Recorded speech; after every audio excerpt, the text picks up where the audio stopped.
Welcome to Vegas Circle with Paki and Chris. And today, joining the circle, we are sitting down with the founder of Fukuburger, which is voted Las Vegas's best burger. They serve all American burgers with a Japanese twist. So we got Mr. Colin FUKUNAGA. So welcome to the circle, brother. Welcome. Honored, man. I'd seen a bunch of friends come on, and I kind of did a deep dive when you guys invited me. I'm like, oh man, they had like a lot of heavy hitters here, and I was like very honored to be here. It's like my first podcast, to be honest. Oh, that's what's up, man. We should have did this a long time ago. Yeah, we're so excited. It was funny. We were talking offline. We were talking about how you had the food trucks. Yeah, I found a picture for my wife from 2012. Yeah, and it seemed like you were one of the pioneers for the food trucks in Las Vegas. So that's such a hard thing to say because nobody's invented anything in the restaurant business. You know, they've been doing the taco trucks before the taco trucks, was the milk trucks. My grandfather was a milk driver, and the same type of just delivering for the convenience of your guests. So it's just not something new, but like in 2008 when the recession happened, like everybody had to reinvent themselves to figure out things with less money. And I always use like New York and LA as like kind of a guiding light because they have to do so much more with so much less. They do, because everything's so much more expensive, labor, the rules, the taxes, everything. So they always figure out something. And the food truck thing was actually a second option. I wasn't an option. I didn't know it was an option at first. Okay. It was actually my mom called me because I was trying to do this as a restaurant. So I'll back up. Like I was with a corporate restaurant from like one of the mom and pop days, and then it became very popular in town. And they had an IPO, and it became $1 billion company. Oh wow! And I was one of the original people, but I was there for 12 years. And it's one of those things when you have an operating partnership, the company's like, we need to lean out in partnerships for the operators. They make a lot of money on incentives from the bottom line. Sure. But if you have just a general manager, just make flat salary. So they're trying to like revamp the whole thing. And I understand, but they found a reason to part ways with me. And so I had to like refigure out what I want to do with my life. And now I'm very passionate about the restaurant business, and I have to choose if I wanted to work for somebody else or I always had this daydream in my mind. Like I love burgers and stuff. And I always have my employees come over to the house and do backyard grilling, my friends. And they're always like, yeah, this is different. Like this is different. It tastes, this is like, hey, what'd you put in this? It's a marinade. And it's something that I've been using like when I was a kid. My dad used to always use, at ethnic houses, you have your Asian cupboard and you have your all-American fare, right? Like pizza and pasta and, and steak, chicken, fish, burgers. And so naturally, my dad would show me how to marinate the meat ahead of time. You grill it, and it tastes totally different. It's like teriyaki, right? Teriyaki. So I had been doing it. I didn't think I was anything different. This is the way I grew up. But everybody kept on saying, oh, you got to do this as your own restaurant. And I was like, well, maybe, it's like, I forgot my first laptop back in the days, like 2008. And I was like Googling Japanese burgers, and they'd always go back to like burgers in Japan that were trying to emulate American burgers. Bad, but not they weren't doing a good job at all. But nobody was doing like a few. I hate to use that word fusion, but it was like literally what I grew up with. Like when you make leftovers, you turn it into some like Asian, Japanese something like a concoction. Like I learned that from my grandfather, and he owned a sandwich shop when I was young. So I always had that excitement from the restaurant business from there. So just adding this all together, and then 2008, the recession, I had to figure out my life. I'd ruptured my Achilles. I was going through a divorce. So I thought I was a real estate speculator, just like everybody else. I had another property that I had to let go, and I was hurting bad. So it was a bad year, but I just laughed, and I was just like, we can't get any worse. So I'm like, I have to learn from my lessons and right all of my mistakes right now, because I know like this is the opportunity when things are low. I always heard, through my past history, it's just like you take chances when things are low, right? So it's like start a business. Everyone's like, you're crazy. You're crazy. Even I went to the Small Business Association. Like I pitched to them, and they're just like, yeah, the name looks like. Can you cuss? No, you can say whatever you want. Yeah, you good. Names looks like fuck you, and I don't get Japanese burgers. Like everybody likes American burgers. And I was like, this is gonna be my story. I'm gonna tell this forever. And when I walked out of it, I was like, yes. Someone finally said I can do it. Yeah. And so I was gonna do it as a restaurant, like next to Sushi Fever on on Sahara. Yeah, it's a banquet hall right now. But I was past it. I'm like, God, that could have been me. Thank God it wasn't, because it was a big spot, and I didn't know any. I knew how to run restaurants. I didn't know how to start a restaurant. Nobody taught me how to do that. Like starting just like simple stuff like LLCs and Department of Taxation, the whole foundation. EIN. It's like the little stuff. But I know how to run a restaurant once it gets up and running. So that fell through because everybody was I had investors like kind of lined up, and they're like, their pocketbooks were shrinking, their portfolios were shrinking. So they were like, why don't we put a hold on this? So I went back to the drawing board. I'm like, you know what? I want to humble myself. I want to go back to what I love about this business. This is the guest interaction. So I went from operating partner to serving tables at Tao at the time, was like one of the hottest restaurants in town. Yeah. And I was like, I don't want any favors. I knew people in the office, and I was like, I did the casting call. And then, it was like 10 to 2 or something like that. And I got there like at 1, and it was like 500 people in line. Oh, wow. And it looked like the club was open in the morning. I'm like, this is crazy. So I finally got up to the front, and we're not doing any more interviews, but you can fill out an application, come back tomorrow. So I filled one out, and I came back the next day at 9:30 before they even started. Still 500 people online. I'm like, this is insane. Yeah, they were buzzing. And I got to the front, and they're like, we don't have your application. I'm like, someone's telling me something, right? So anyways, I did the interview, and they were just like, wait, you want to serve tables? Like, you were an operating partner? I'm like, what I really want to do is learn more about Japanese food. I was really well versed in Chinese, but I want to learn more about my Japanese culture and be specific instead of like the Pan Asian concept. So they're like, they hired me, and it was like, and I found out I was like one of only 2 out of all these like hundreds of other people. I was like, wow, this is cool. So I hadn't waited tables in like 10 years. So I was like faking the funk the whole time. But what I got out of it was like so much inspiration from the chefs there. I learned a lot, but I also pulled out one of my fellow servers who is culinary trained. Robert Magzalin is my partner, and it's my homie. Yep. And I somehow tricked the best employee that they have into becoming part of Fukuburger. From the beginning. I pitched them. We used to get drunk downstairs in the sports book, and I'm like, hey, I have a concept that I've already incorporated, and it's ready to go. I just need to tweak out the menu, and I want to do this. This is the genius between, or not the genius, but the chemistry that between us is like, I can pitch him something, and he like supersizes my idea. And then this is what I learned. Partnership. Yeah. Well, this is what I learned earlier in starting business, is that if you find out, or you can identify what are your weaknesses and link up with people who are way better at that, but they can take your ideas, like whatever, design, square it, or whatever they need to do. Yeah, things I've come to find that I'm a good nothing. I'm good at a little bit of everything, but I'm good at like a concept. Like I know I can envision walking into the building. It's like, oh, so we're gonna have the counter over here, the bar is gonna be here, and this is the entrance, and then have a communal table, and this is gonna be the flow, and this is gonna be a point of like where everyone's gonna get crowded. We need to open this up. Just like I could see it in my head, and I thought that everybody can do it, but apparently, like this is my special power. So if I could get people to understand, and then I can walk them through my idea, and they supersize it, they make my idea even better, like food design, restaurant space. It's like you create, and Vegas is awesome with this too, because there's so much networking that happens in the city. It's awesome. You find the best of the best, you find the worst of the worst, but then you start to like just weed them out after 20. Word gets around fast. Yeah, for sure. Yep. So I pitched Mags as a restaurant, and I flipped at the last second, because what happened was my mom called me. My parents live in LA, and she's like, you gotta see what this Korean guy is doing. He turned a taco truck into a restaurant. I'm like, that makes no sense.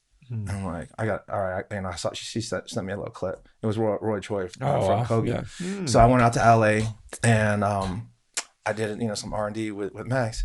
And it was like a drizzly night. It wasn't the Kogi truck, but it was another one. It was a Vietnamese truck. And it was drizzling outside. I walk up and there's this one dude in there, and there's, you can, talk through the hole. And he says, "Oh, you're gonna have to hurry up and order because we're gonna close." And I looked at Mags. I'm like, "Oh, these aren't restaurant people." And it was a popular truck, but it was just like the end of the shift. But I'm like, "Oh, they're not restaurant people. They don't get service. They don't understand this whole game." Like I'm like, oh, it got me so excited. I was like, what we're gonna do is we're gonna change the game of food trucks. I'm gonna have a cashier on the front, because when everybody wants to try something new, they just want to know the secret, right? Like whenever you try something new, it's not because you're necessarily interested in the food. You want to have bragging rights at Monday morning at the water cooler. Say, "Oh, I found the newest spot," right? You want to brag about it. Yep. And you a lot of times they'll have like a dissemination of the business in their own terms that has nothing to do with your business. And so I'm like, instead of having them figure out the secret, I'm gonna have a cashier out front and welcome them just like it was a restaurant, and say, "Yeah, it's first time here. It's like, let me know if you need any suggestions," and then create like a meal instead of like just doing it a la carte. Just say, "Hey, we're the fries go with it.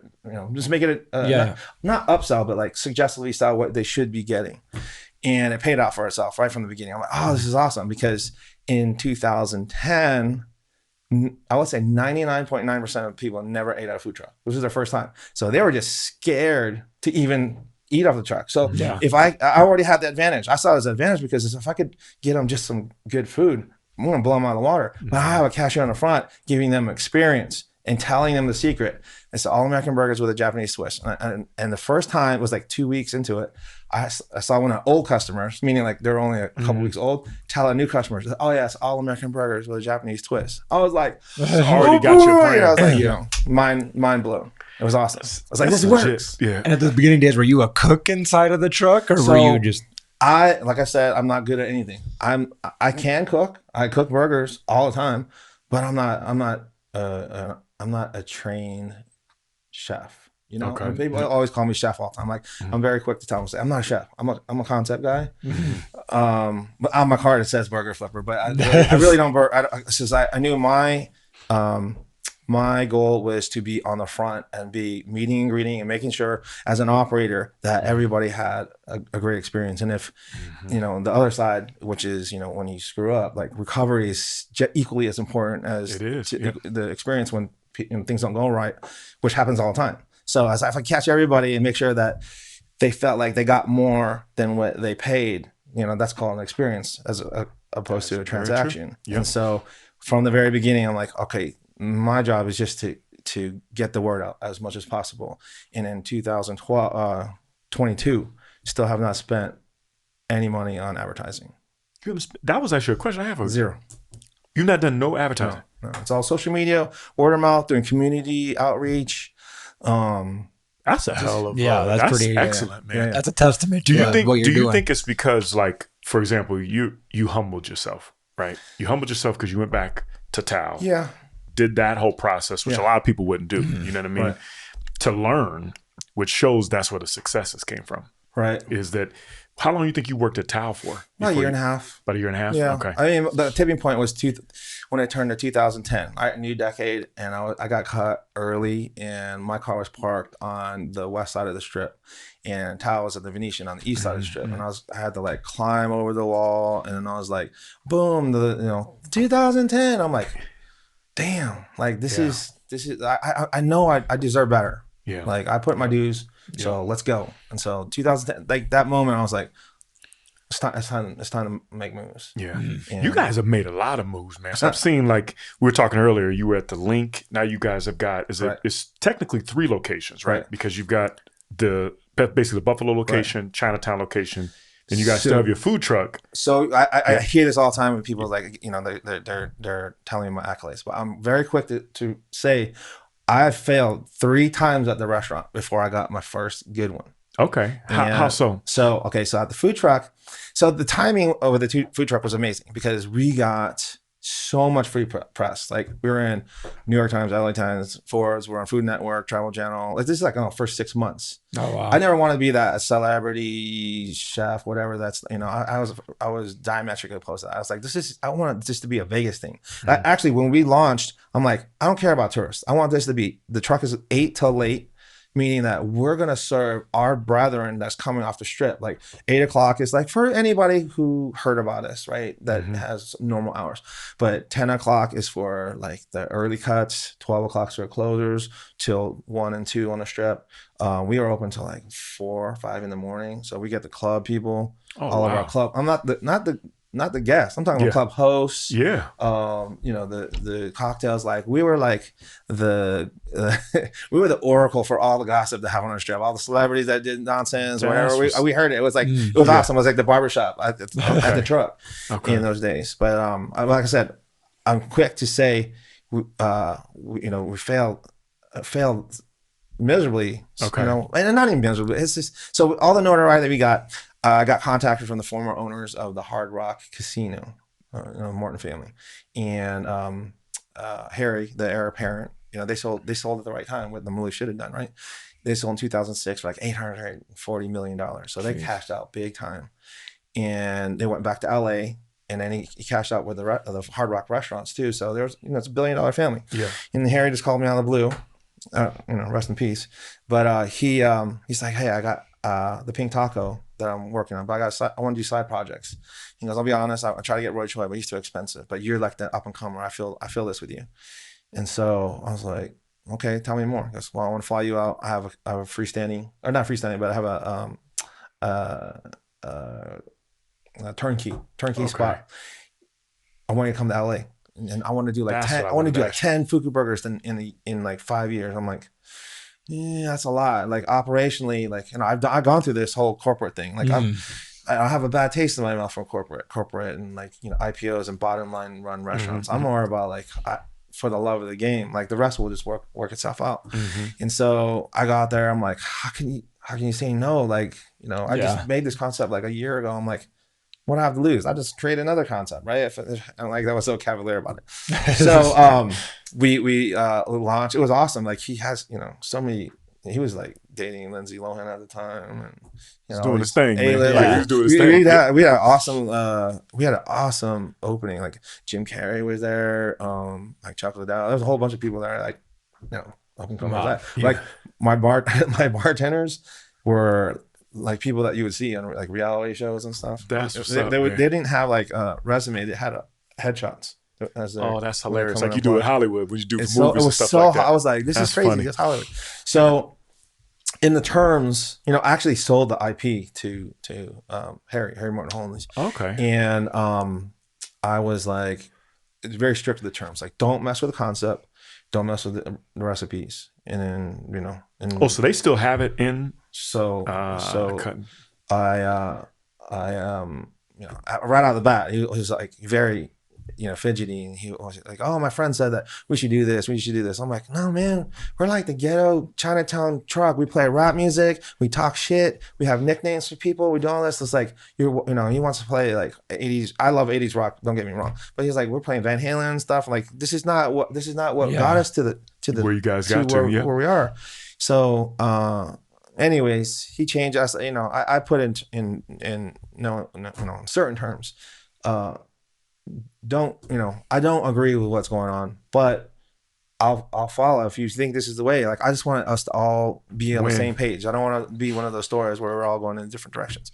So I did, you know, we all did what he wanted to, and then it just lost the fizzle in LA. It didn't have the same edge, and he got bored and he shut it down. This is 2013.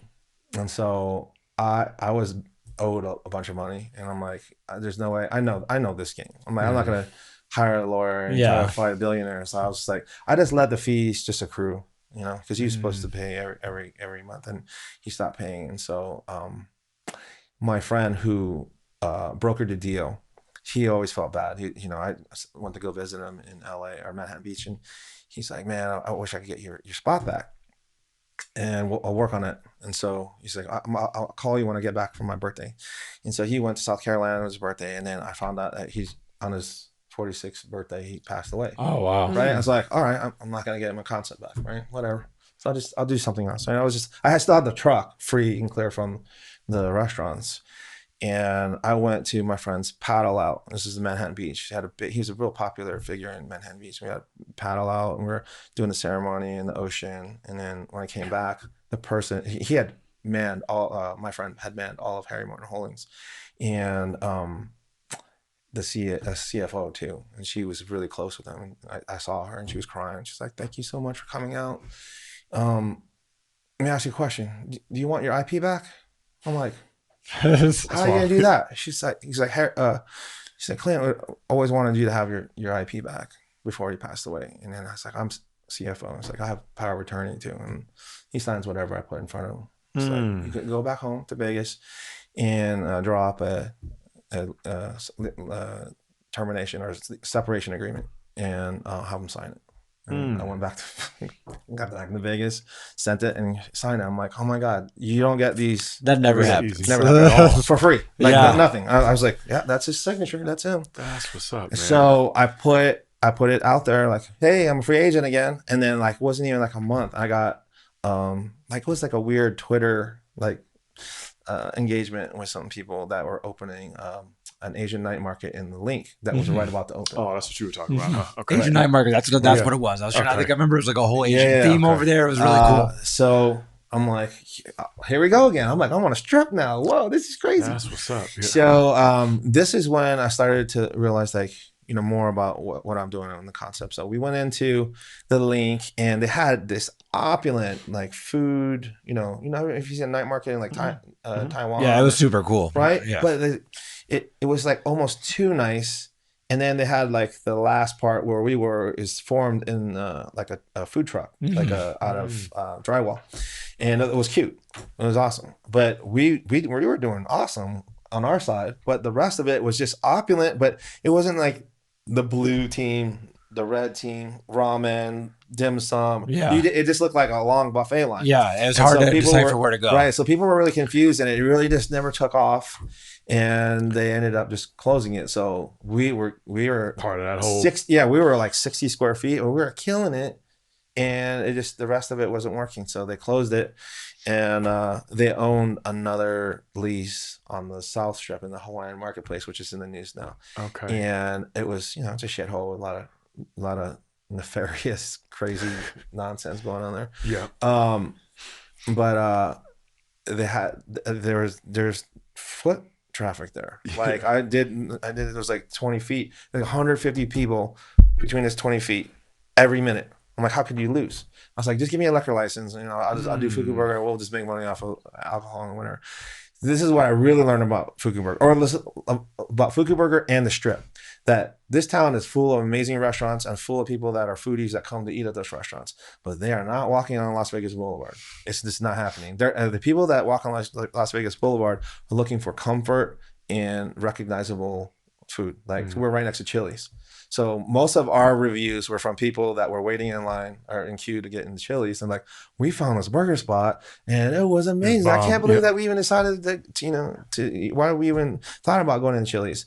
But I'm like, that's not a sustainable model because like they're gone. I don't can see them for 5 years, right? So I just had to realize that I'm not that yet. I'm not that, and locals were not coming to Strip to, there was a weird parking that if you missed it, you got to go all the way around Harmon, all the way around Tropicana to get back there. Yeah. So there was just the parking for locals. It was a pain. And then that one was, you can see the flames flickering. It's just going out. Just going out. The owner of the lease of the current Chinatown location on Spring Mountain Jones was in my restaurant, and we have history. And he was just sitting and goes, hey, we have a concept right now that's not working out. It's a Filipino food truck. And they're gonna, they were back, I think it was like 9 months back rent. They hadn't been paying. 9 months? Yeah, it was like 9 months or 8 or 9 months. It was like they owed a lot of money. And he's like, what do you want to, partner up with us and take it over? And I'm like, let me see it. And I'm like, oh man, if I found this one first, like there probably would have been 10 Fukuburgers by now. Right. and it was like one in there, and just from day one, just in the Hit it black, out the park. like bailed them out of all the rent. And it's been profitable ever since. So that one was like, oh, it is a concept. And then it's just a weird thing where like when you're in the same spot for long enough, then people just accept it. Like, yeah, that's where you go. Like that's staple, right? It starts staple. to like just build on its own reputation. That store just keeps on getting bigger, or the sales keeps on going higher and higher. It's insane. Like you go there, it's like a little Taco Bell. Yeah. From back in the 80s. That works. That's the one that's on Chinatown, right? Yeah. Yeah. Okay. Yeah. I've been to your location off Buffalo multiple times, but I have not been to the Chinatown location, but I've seen it, multiple times it's there. But how did it feel when you get the call to go to the Allegiant Stadium? So now you guys in Allegiant. So we're skipping a step. There's there's a big developer in town. His name is Jay Dapper, and okay, yeah, I did, Jay Dapper. Okay, I did. He asked me to do a catering job for him for the sign lighting at the Huntridge. This is like 2016, and if you look at it, it's like the OG signs, but it's like a $250,000 sign. It's crazy. So you want to do a ceremony, and his PR person called me to, hey, you can just park over here and sell your stuff. I'm like, that's kind of not what I do. I'm kind of my own PR. I'll bring the crowd, and they're like, oh no, we're not trying to pay anybody to be there. I'm like, okay, no, and then they called back. I guess Jay on the other side was like, what? You're like, why wouldn't you want to park here and get your business? And then I told him, like, this is my fee. I'll bring people. And so when we did it, he did disagree to it. They're like, we brought, I had the car community and all this stuff with the food truck, and we brought a huge crowd. And he's like, I get it now. He's like, I fucking love what you're doing. Like, I want you to anchor one of my properties. I'm like, I'm a second gen guy, if at best. Like Taco Bell is like 8 generations in, right? I'm like, I'm a second gen guy. And he goes, well, come meet me at this property. So we meet at that Buffalo location, but it was just a 7-Eleven and a dirt lot. And I was like, yeah, I'm not gonna throw that kind of capital out there. It's too risky. He's like, how about I build you a restaurant? Pretend you're the second gen, but you'll be the first. And I'm like, and he gave me a crazy deal. I don't want to disclose because other tenants would get mad, but yeah, because I know Johnson's and Fireflies. I know all those guys. Like, I'll give you an amazing deal. And I was like, there's no way. I haven't talked to my attorney. And they're like, well, this guy loves you. He believes in you.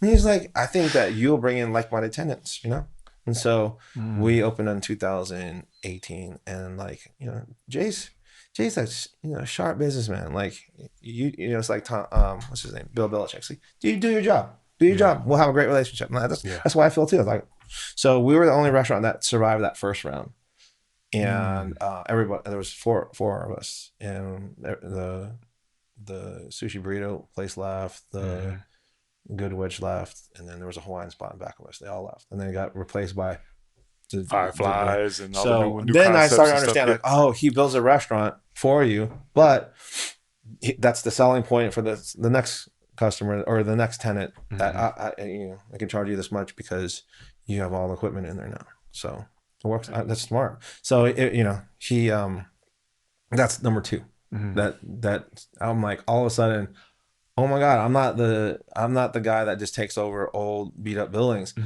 I have a brand new building that looks like I don't even know if I deserve to be in there. And then that's when the Raiders just call out of the blue. Like they just were like, hey, would you want to be part of the Raider family? I'm like, so when you go inside the Allegiant Stadium, they actually have to call you? Like, I thought there was like an application This is before process. The stadium was even built. Oh, wow. So I was just like, who are we talking to? Who has real power? What's going to really happen? And I was like, all right, we'll meet at the Buffalo location, because now I have a brand new location that's like, oh man, look at what we do. So I thought it was just going to be like 1 or 2 people. It was like 7. And they had all the schematics of the building, and they had Fukuburger, the logo on our spot. Like, you think we're already going to be in there? All right. They gave us, I go, wait, how'd you find me? And it's she's like, we do a really good job of vetting every city that we go into. And she said, you're not just on our list, you're on the top of our list to like stroke your ego. I'm like, that was the part when I was like, oh my God, this is awesome. Yeah, this is awesome, right? So the they're like, you just have, you have to pitch it one more time to the actual Raiders top brass. And they took over the T-Mobile for the secret mission. Like if you leaked it out back in the days, because like Raiders own the Legion Stadium, but MGM owns T-Mobile, but Levy, the concession group, is in both. So it's kind of like a little bit of conflict of interest, but they let Levy do all the trial runs at the T-Mobile. Like it was dark, like no pictures, no nothing. You're not like, it was like 20, 30 concepts in there pitching. Oh, wow. And I was like, I got to pitch. And she's like, don't worry, you're fine. Just run through the motions, basically. But like what I probably didn't talk about is one of the cool things from parking around town is that you get different walks of life, different, restaurant business is awesome because it's a common denominator. Like you could be famous or you could be anonymous, but you all got to eat. And you got like football players come to my food truck, and one of them was Washington. It was called the Redskins back then. And he's like, "Hey, I'm from DC. I grew up in DC, my formative years, and I'm a big Redskins fan." And he's like, "Hey, I want you to cater one of our games." I'm like, "That would be cool, but Virginia or DC is too far. The logistics would be crazy." He goes, "Well, why don't we do a West Coast game?" So I'm like looking at the schedule. I'm like, Raiders, right? This is 2013. I'm like, Raiders. I'm like, all right, cool. So I thought, whatever, we'll see what happens. And he starts tweeting me like, as the game's getting closer, I'm like, oh, you're serious? And then Washington Post called me, and they're like, are you serious about this? And I'm like, wait, how'd you know? I was like, I'm watching your Twitter going back and forth. And I'm like, oh my God, this is awesome. Oh yeah. And I called them. I was like, are you serious? Like, yeah, we're going to do this. So we had to figure out logistics. And so anyways, we it was like, it should have been an episode on a Food Network. Cause it was crazy. Like running around San Francisco, trying to get rent a food truck, get all our product over there and agents and fly everybody there, drive around. I didn't know where we're going. And we did all the security too for NFL games is insane. So we parked someone else's food truck that we rented in the visitor lot under the most. I was like, my dad was Secret Service. This is like a White House deal. Like you had California Highway Patrol, you had Oakland PD, you had Homeland Security was there. Like you had to wanted to get on your own bus. Or the players did. The security for Dan Snyder, which is Alexandria Police. I was like, it was very tense. And then they have the NFL like overlooking like the KGB. It was crazy. So right before we fed the team, I feed all the security. I'm like, just be on our side. They're like, oh, yeah, don't worry about anything. And we weren't allowed to park next to the buses because of the security reasons. So and I'm like, all right, just throw another wrench in the project, right? So we had a landing zone and we had to run the food 50 yards away. I was like, just make sure that we have a free, a line of sight. And then he's like, no problem. You're good. Fourth quarter rolls around. This huge stagecoach bus like parks right in the middle. I'm like, yo, he's gonna take me out. And he goes, don't worry, that's John's bus. He'll be out of here before the players get out. I'm like, okay. And then he comes back. I had the security. And he's like, hey, John wants to know if you wanna or he wants to know if he can get samples. Yeah, he looked you up online. I'm like, yeah, okay. Executive John? John Madden. Like, oh wow. I was like, I had that moment like I was so excited about feeding the Redskins. This is when they had RG3 and some players that from my alma mater. And I was so excited. When he said that, I was like, Redskins? I'm like, that's a I was like, can I give him the food? He goes, yeah, he wants to meet you. And I was like, I ran to the food truck. I was like, man, make it number 6, number 2. Make it awesome. Like this is for John Madden. And even the kids on the bus are like, you mean the video game? I'm like, nah, just make it good. Just make it good. Yeah. So I go on a truck and like from my childhood watching the Thanksgiving games on John Madden's bus. I hear I'm walking on there, giving him food. I'm like, Mr. Madden. It's like, this is a huge honor. And he's and this John Madden, and I'm like, this is. I was like, can I? I didn't say I forgot my name. I forgot my company name. I didn't give him my business card. I was like, can I take a picture with you? And he's like, yeah, of course. So I'm like getting my camera out. And the head of security is like, yeah, I'll take it. I almost selfie. Be humble. Selfie. Yeah, selfie. I have a selfie of John Madden eating Fukuburger or with the Fukuburger in front of him on his bus. That's wild. Bro, it was like a game changer. So fast forward to 2018 or 19, and I got a pitch to the Raiders top brass. And so we were last. Like there was like 26 concept, we were 25. So they're coming up, and they're getting closer and closer. And my chef's like, we're gonna fire this food. I'm like, no, until the very last minute, I want it to be hot and fresh. Yeah, right. Yeah. And so they get to us, and then I was like Braveheart, like hold. And so they finally got to us. I'm like, okay, shoot it up. So the food starts coming out. I have a monitor because I made that John Madden thing. Oh, I'm sorry, John Madden. The head of security when I got back to Vegas, he's like emails me, goes, listen to this. It's 2 minutes of the John Madden talk show about Fukuburger, but he didn't say the name because I didn't give him my card. He goes, they bring this guy from Vegas and he feeds the Redskins, and he's like talking about our food for 2 minutes. And so I made it into a YouTube video, and I put it on the monitor right next to us. So I was the only one that made a monitor video along with the food. And so I was trying to be slick, and all the brass comes up, the Raiders brass, and I start playing the video as they're eating, and they're like, they all came up to the camera, and they're like, or to the TV, and they're like, what? John Madden came to your food truck? I'm like, no, that's a John Madden bus in Oakland. And like, they just didn't get it. And then he's talking about John Madden's talking about food. So I was like, the burger that you're eating right now, John Madden, listen, John Madden is talking about that burger that you're eating right now. So arguably the most famous Raider of all time is pitching Fukuburger to the Raiders. They died. They're just laughing. They're pulling me aside. They're like, that was awesome. That was awesome. That's So that's how we got in the Raiders. See, a lot of people miss this point. You are very humble. Just like when I reached out to you the first time, man, you've done an amazing job here, man. Yeah, I appreciate it. You really have done an amazing job. And you have an amazing product too. It's amazing product, but you also do a lot of people the right way, man. So a lot of people back you, which is awesome, man. Oh, it's the story being able to see that. I mean, that's unreal to be able to have that and then be able to be in Allegiant Stadium, which is awesome. I remember when we first opened, like people would come to the truck, like we'd be closed, and like, you know, the thing in the restaurant business is like, you know, everybody hates the people that come like 1 minute till closing. Like I was just like so humbled, like you thought about us, and then you drove 20 minutes to come get us after work, and then you're gonna pay us for the product. That's just, I'm like so humbled. Like I feel that same way again, like even at the stadium, like.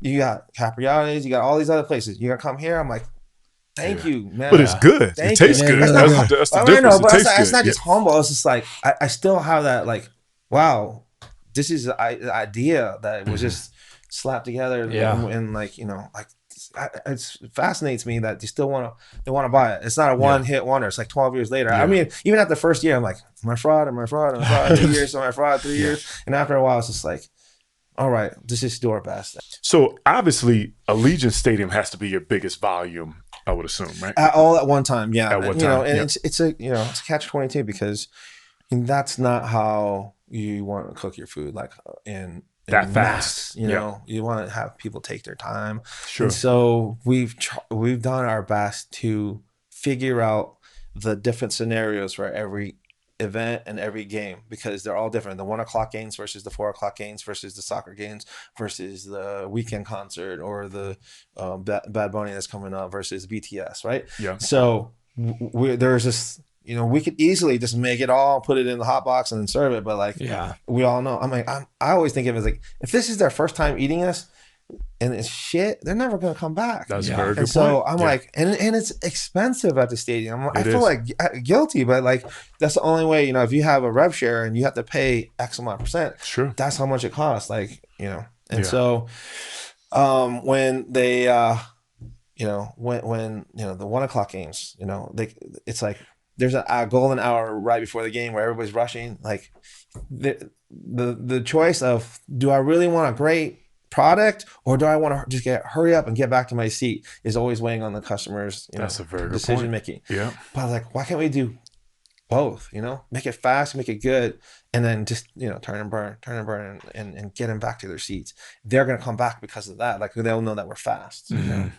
So there's a lot of moving parts that are at the stadium, but it's like, you know, before we got in there, it's like, I never worked in the stadium before. I'm like, it was like so foreign, but like to figure things out and to make them efficient, it's just like, it's like like Tetris, Candy Crush, is like those games that is just like a puzzle that you keep on working at to get more and more efficient. Yeah, it's fun. This year it's even more fun. And it's high energy too. Yeah, I actually downsized because we figured out we're more efficient with 8 registers as opposed to 16. They give us a gigantic piece of property, but oh wow, with the labor and the way that the kitchen's set up, it's actually better. We found that we sell more with just 2. It's restaurant jargon, but it's just getting the food out faster for the guests, and then not wasting any time. That's what's up. It actually gives it more profitability. So in those spaces, do you have to pay like a monthly lease on those spots, or is like it's revenue share? Everybody's different. Ours is just a flat top of the line split. Okay. There's a split. Okay. There's a split on drinks just drinks and snacks that pretty much everybody across the country gets. So there's no wheeling and dealing with that. But the food part is like where we make all our money. That's what's up. Yeah. So which is what you want. Yeah. What you want for sure. Yeah. As far as business wise, what do you wish you would have known before you started your business? I can't say that any of the mistakes weren't necessary for me to figure out like a better way to do it. Right. Mm-hmm. It's like there's no way you could just predict the future. Mm-hmm. So there's nothing I would say that I could. You can't say you did it wrong. I mean, you did it wrong. We fix it. It's just not like. But I needed to know. You need to know. You can't taste the sweet unless you know the sour, right? Yeah, that's true. Sometimes you got you punched in your face a little bit too, man, just on learning. So that's good.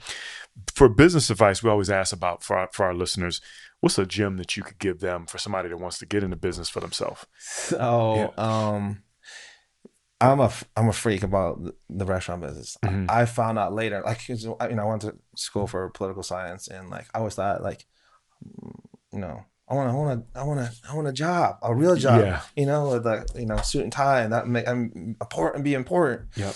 And then, but I always gravitated back to the restaurant business, and I never used my degree like in the strict terms, but it's in my blood from my grandfather. And what I learned later in life is that I'm an instant gratification whore. I like making people feel good. Mm-hmm. I like that feeling when it's easy. It's your home court when it's your restaurant and you feed somebody, right? But like when it's if you do a good job, they're like, oh my God, thank you so much, right? Mm-hmm. And I feed off of that. I go to work to get in a good mood because I like to talk to the guests. Like, hey, how was it? And like, even if it's bad, I'm like, oh, let's fix that for you. Mm-hmm. Let's just fix that. But I just love making. That's I just narrowed it down to what I love. Mm-hmm.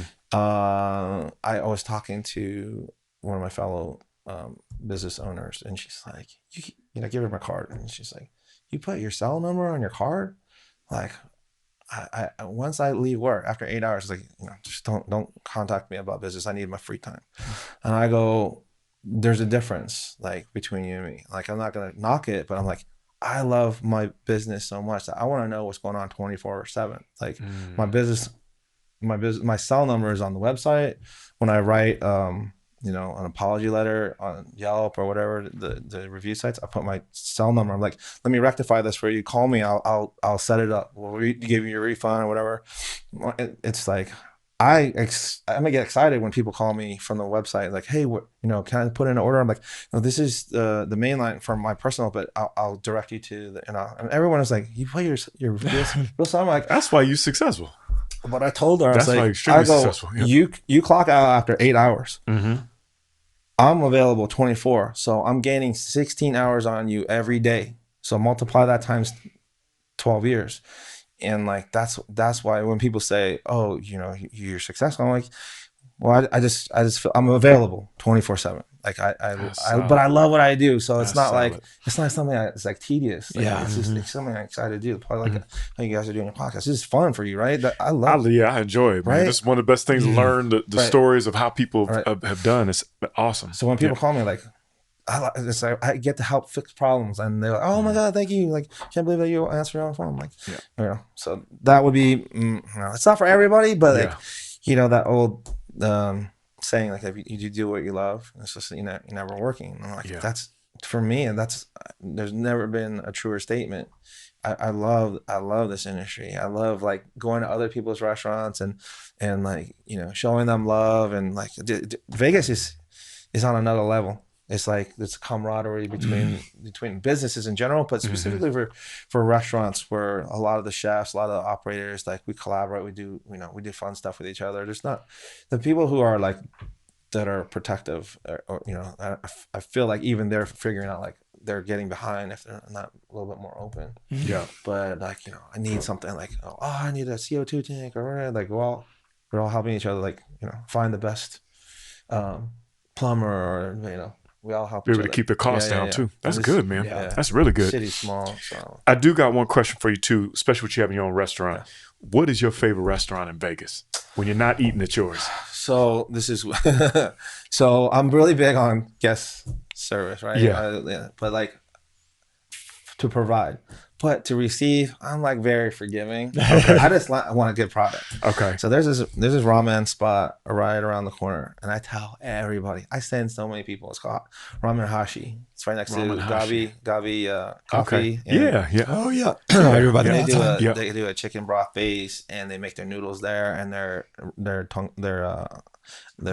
pork belly is just like on point every time. It looks like the Instagram picture. Yeah, like, I know what restaurant you're talking about. I don't think I've been in it before. I've been to Gabi before, but I have to check that one out. I go in there all the time, send people in there. I walk in there, the same guy, he's like, how you doing? Like, don't even recognize me. Like, whatever. Start all over again.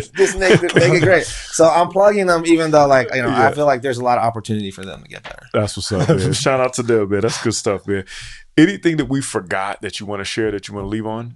No, I just I'm honored. Like, this is awesome. Like, this is the first time I've done this, and like it's hopefully share some history, man, which is good. Surprising considering all your press you've had. Like, first time you're doing a podcast. It shows. One of my questions you had about promoting and advertising. It shows how you've been able to do this. Is you've been able to do word of mouth, and it shows because the food is good, you're passionate about it, and you make yourself available, which a lot of business owners don't do. I think one thing that is very understated about Vegas is like nobody's from here, and a lot of people are from places where like you had block parties and you had community events, and they all long for that bond. And so it's an underground movement that people do, but they don't really talk about it. And you saw it like during the October 1 shooting, how much the whole world saw how we all support each other. Yeah. But like it goes beyond that. Like there's so much support. Everybody just wants to help. Like like directions from like strangers. That all like One thing we don't do though is we don't say hi to each other, strangers, like neighbors and stuff. Weird. So I'm like, they'll do that on the West Coast a lot. They do it in the Midwest and the East Coast. But I travel and I noticed that. I'm like, you know what? We shouldn't be excluded from that. And I ride the bus. I ride on my longboard. I don't even have a car, but I ride the bus a lot, and it's like a 50-50 if the bus driver says hi back to you. But I don't let that get in the way of me saying, hey, how you doing? Because sometimes they're just like, oh, great, thanks, awesome, man, have a great day, and they start talking. I'm like, wake up, man, every day. Yeah. So everybody feels like, what's your angle in Vegas? It seems like, you got it. But I mean, I understand they deal with so many knuckleheads. Like even the neighbors, I'm like, it's like forcing that hi. Hey, how you doing? How are you doing today? Just to see how they're doing. Right? The other question I had for you too that I forgot to ask you: this Pine Dining in Mount Charleston. That was a hell of a concept, man. I saw it was 8 weeks. You had all the top chefs and things like that. And I heard you guys got invited just recently. Yeah, it was deep for me because Mount Charleston, like that's when you move downtown, the first thing is like, we have a ski lodge. And you go up there, and you're like, this is awesome. Like I can get away from this heat for 30 minutes away, 40 minutes away. Yeah. And so when it burned down, I was like, that's like part of my Vegas history that has gone away. I didn't realize that it was owned by Ellis Island Casino. Also, they bought it. They recently purchased that. Like 4 or 5 years ago, 6 years, something like this. And Ellis Island Casino is also in my Vegas DNA because I used to go to the clubs all the time, the drink, the babies at Hard Rock, and like we'd always end up like late night. There's a running joke spot between all of my friends that don't live in Vegas. Like, oh, what's that one place that you took us for 24 hours fine room?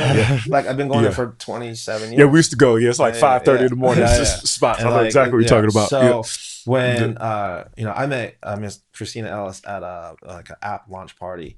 And my friend, I'm a geek about Vegas history for one thing, but I'm also I love like the tradition where the kids take over the family business. Like my friend Amber, she owns Carl's Donuts. I don't know if you had her on here.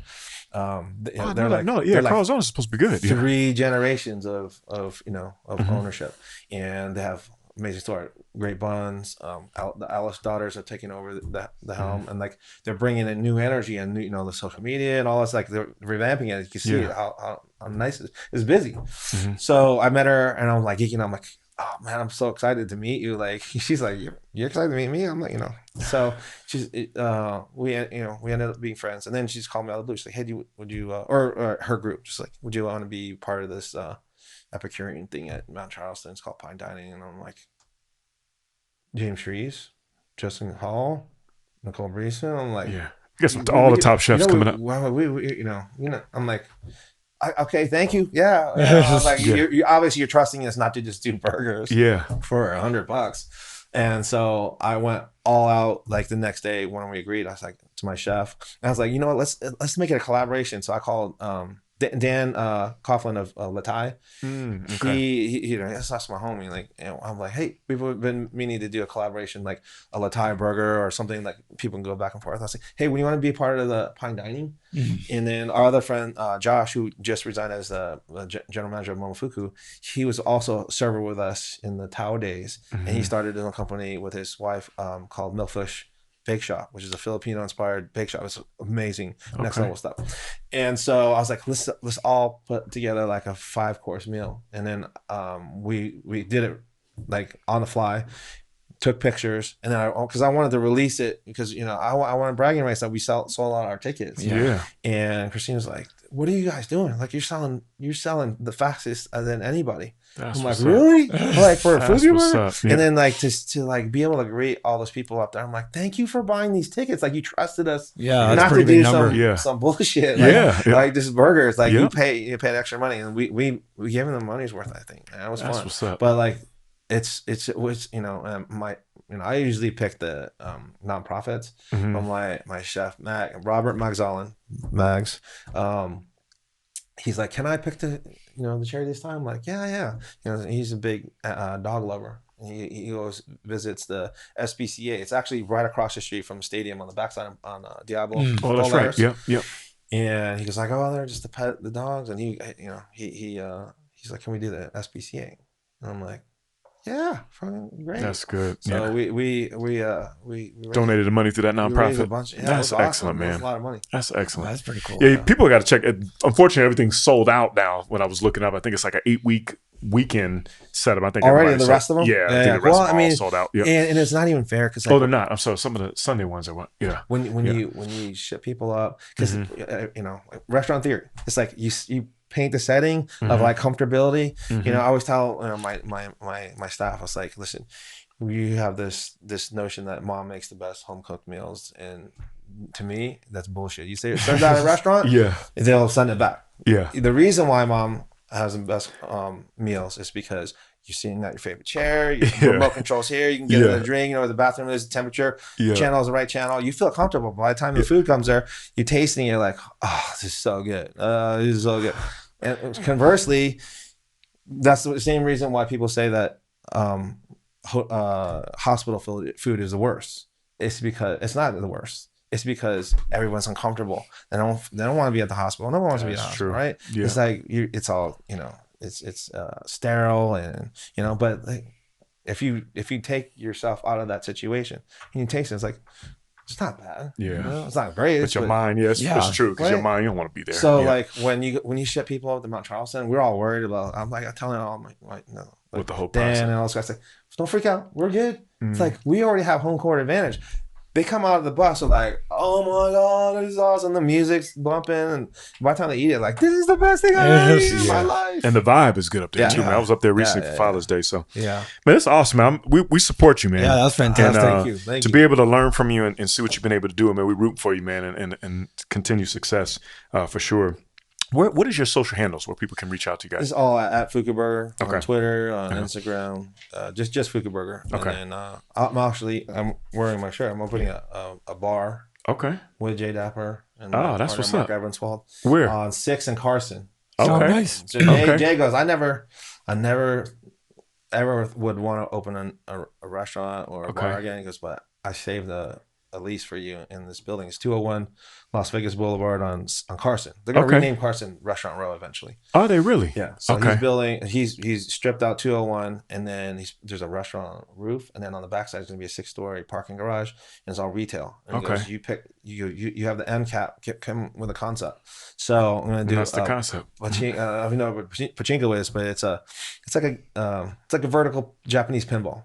Okay. But I used to go to our family friend's house, and they had like a vintage one in their arcade in their house, and I was just mesmerized, like, because this is like, and that game on Price is Right is Plinko is based off of pachinko. Yeah. So it's a vintage pachinko themed bar. And I'm gonna have a secret burger window on the side of the building where you're gonna have like a switch to have like it'll be innocuous like sign or something that will let you know like it's the walk-up window is open. Okay, like a little speakeasy almost. And then on the inside we have a 15-foot working pachinko, or more like a plinko, where it'll be interactive with the bartenders and the guests, where like I don't know, we're gonna figure something like your drink tickets or in a lottery, and then we're gonna have like one of those microphones that come in the ceilings, like a price light, and then we're gonna like talk shit to the guests, and then we're gonna actually have it'll land in like free drink or get spanked by the bartender or free burger. So I want when does this go open up? This is like it's supposed to be in February. Okay, we'll see. If you just pass by, Carson's Kitchen, like we're right across the street. Yeah, so my guys, one of my guys from Cut Above, man, they own the barbershop down there, right down the street. Timo and Kurt and all that. Mike that's Jones, the Oracle of the neighborhood. Everybody. I know, I know all of Tim. I know Tim for a long time. He's my good dude. So that's excellent, man. I love what you're doing, man. We're gonna keep supporting you. Thank you. So definitely check us out at thevegascirque.com, and we appreciate you, man. Seriously, that was great stuff, man. Thank you, man. Thank you. Get that.